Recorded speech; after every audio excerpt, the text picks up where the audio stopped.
8'inin qapısından sənin üçün ən ağır havada uçan quşlar kimin quşlar oldu? 60'ın üstün yığdı.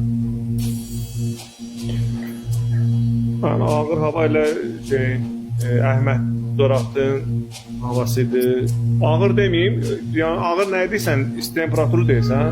32, 33, 34, 35 dərəcənin üstü. Yox, silahı çoxludur da həmin günü. Yo, elə Əhməddə də 34'ün üstüydü, Şəhriyarda da 34'ün üstüydü.